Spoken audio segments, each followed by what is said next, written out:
There's a special kind of pride that you feel deep down inside, a strength that seems to thrive in Lima, Allen County. The American way of life, to get in gear and do what's right. An unbreakable forthright link called real American strength. Lima, Allen County, real American strength.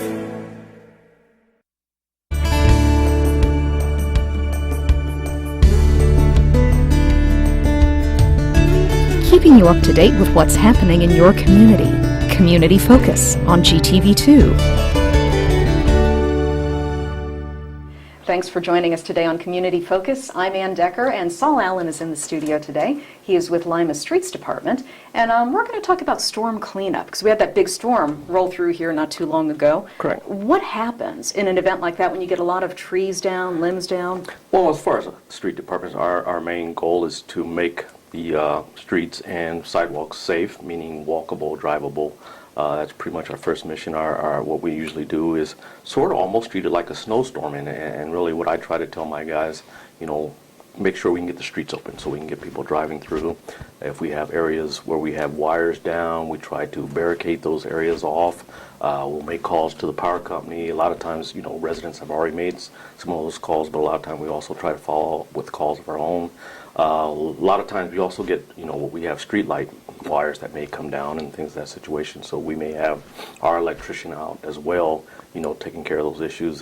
This past storm, we had a lot of traffic signals that were out, so what we have to do is, if we can repair those traffic signals quickly, we try to, but if not, we'll have to go out and put temporary four-way stops, right in the middle of the intersection to, at least allow traffic to keep moving. So that's some of the things we try to do. And also as far as trees, we usually try to get a lot of trees cut out of the streets, also off the sidewalk areas, and usually the last areas, which we are still looking at right now, is trying to get some of the trees out of the alleyways. So that's pretty much our primary goal. Try to make things safe, try to make streets so people can still drive through them and things of that nature. No, I think we need to clarify, you're not helping people clean up their yards. You're only doing public areas. We're only doing public areas. Like I said, primarily streets. We will do some sidewalks.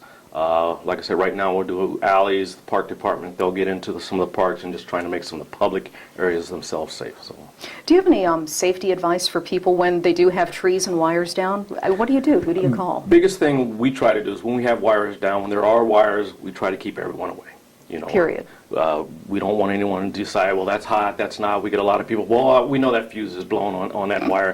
How do you know? No. And really, I actually used to work for a power company a little over 11 years ago. So, we try to tell them, stay away, stay alive, those type of things. Make the call. A lot of people also don't know the difference between a power wire, a cable wire, television wire. I know the difference, but a lot of people, don't know. It's the same to me. Don't know the difference. So, and really, sometimes what you get is you may have a power wire actually laying on a telephone wire, which could be an issue as well. But most of the time, we try. If you see any type of wire, make a call to AAP, make a call, to us 419-221-5165, street department, make a call to fire department. So. Okay. What else are you working on right now? Right now we're trying after the storm, trying to get back to normal. We're back to, repairing potholes, doing some of the catch basin, storm catch basin repairs and things of that nature. Still always want to remind people, potholes are out there. They're going to always be out there. As much as possible, we usually have at least one crew working on potholes every day. That's every day of the year. So, feel free to call. A lot of times people say, that pothole's been there for weeks. Make a call. Yeah, you don't always know it's been there for weeks. Unless I go by there, one of my guys go by there, or someone in the city goes by and actually reports it, a lot of times we don't know. So, feel free, 419-221-5165. Feel free to make those calls, and usually most of the time within a week, if we don't have a lot going on like a storm or anything, we can get those repaired. So. Can they report that on the website as well? They can also report on the website, and usually that comes not only directly to my office, it also goes to my supervisor, some of my supervisors as well. And like I said, usually within a week, potholes are usually taken care of. And a lot of times, we may get someone call one pothole, and while the guys are out there in that neighborhood or in that block, they'll repair a dozen.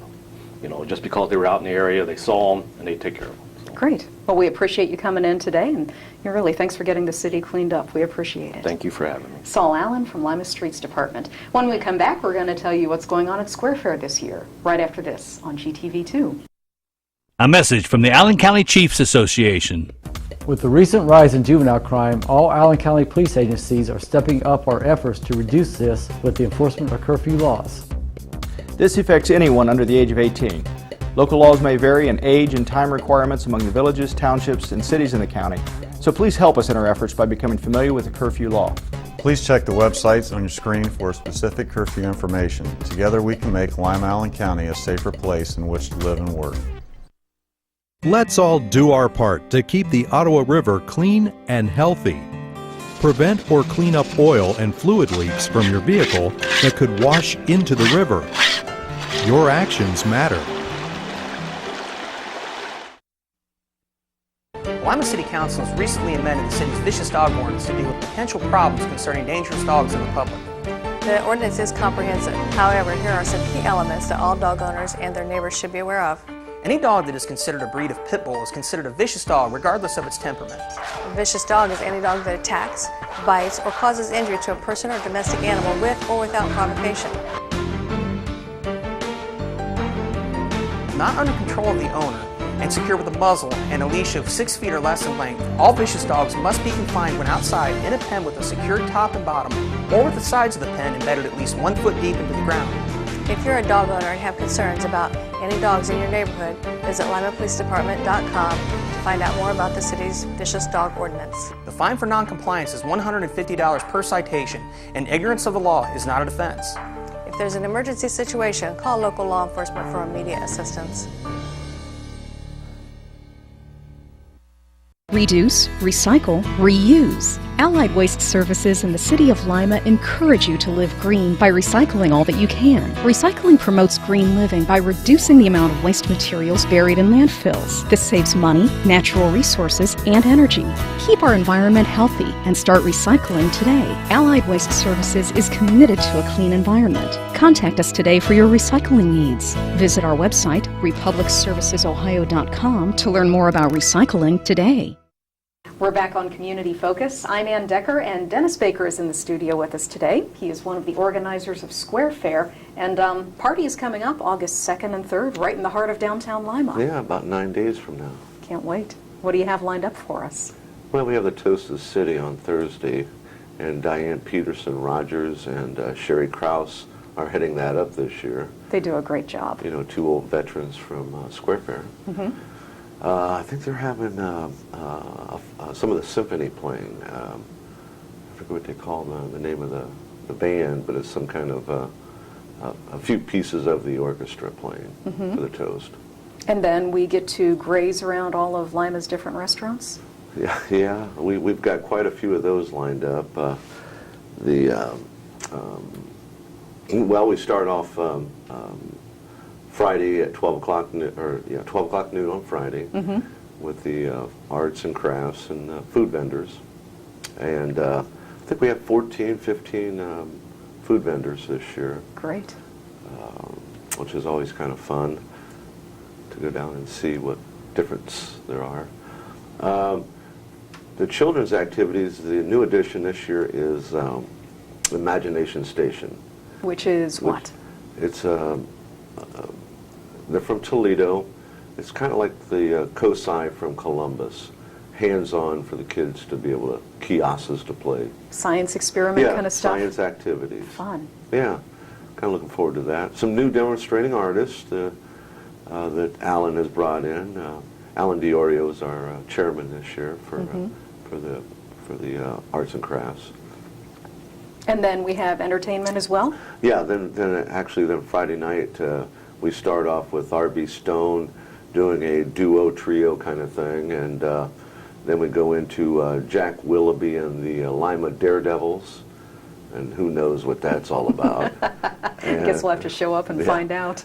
And then the Hips, which is Jim Miller and Jimmy Gore's band, with the Minor Blues, which are the kids from the schools from around here. Who are excellent. They truly are. Yeah, so we're looking forward to that. We're making a big hype about that.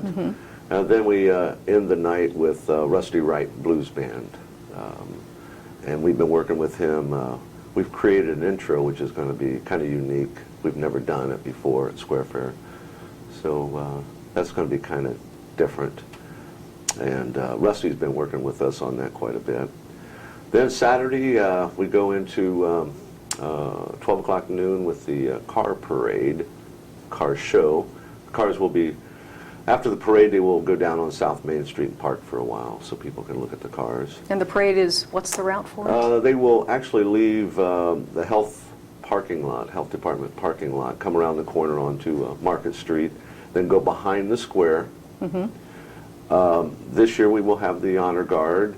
They will raise the American flag, and then there's going to be 50 or 60 automobiles with a veteran in each one of them, which is kind of cool. I really liked it last year. And weather permitting, we should have the largest American flag in Ohio.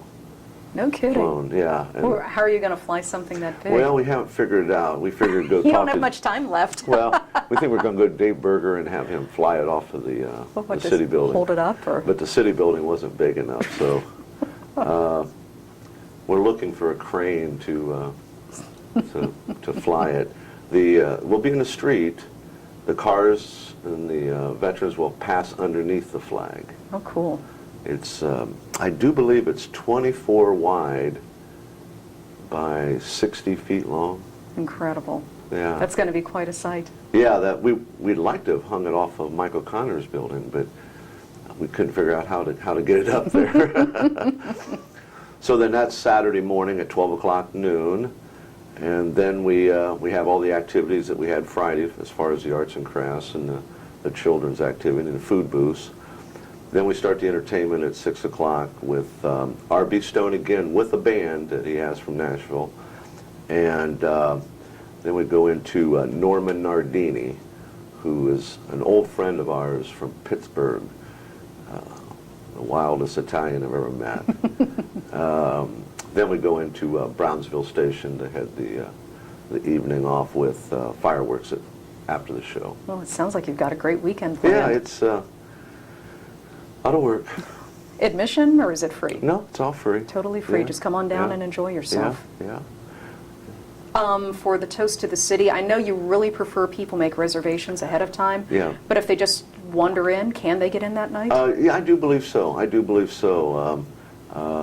I would contact myself or Diane Peterson to line that up for tickets, because they're coming in every day.